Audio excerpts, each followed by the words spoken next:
আমরা আজকে আপনাদেরকে দেখাবো কিভাবে 1% হাইপোক্লোরাইড সলিউশন তৈরি করা যায়। 1% হাইপোক্লোরাইড সলিউশন তৈরি করার জন্য আমাদের লাগবে ফ্লোটেকের কন্টেইনার, যেখানে 5.25% হাইপোক্লোরাইড সলিউশন থাকে। সাথে একটা সিলিন্ডার নিয়েছি, মেজারিং সিলিন্ডার, যেখানে আমরা 1 লিটার পর্যন্ত মাপতে পারি।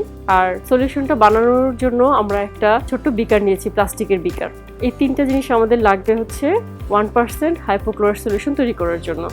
আমরা আজকে 1 লিটার 1% হাইপোক্লোরাইড সলিউশন বানাবো।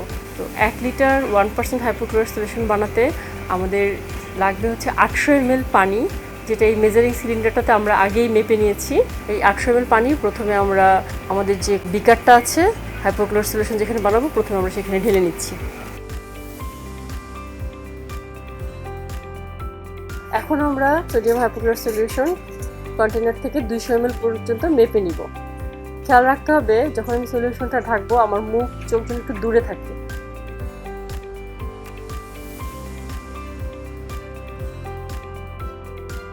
আমরা এখন আস্তে আস্তে করে ক্লোটেকটি ওই পানির মধ্যে ঢেলে দিব।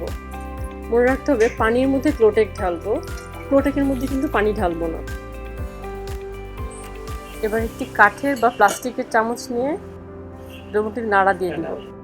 এবার তৈরি হয়ে গেল আমাদের 1% হাইপোক্লোরাইড সলিউশন।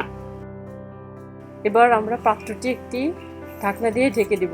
মনে রাখতে হবে, হাইপোক্লোরাইড সলিউশন তৈরি করার পরে সবসময় আমরা কোনো একটি ঢাকনা দিয়ে ঢেকে রাখবো, তা না হলে এই হাইপোক্লোরাইড সলিউশনের কার্যকারিতা আস্তে আস্তে কমে যাবে। এবং প্রতিদিনের জন্য ব্যবহার্য হাইপোক্লোরাইড সলিউশন প্রতিদিন তৈরি করতে হবে।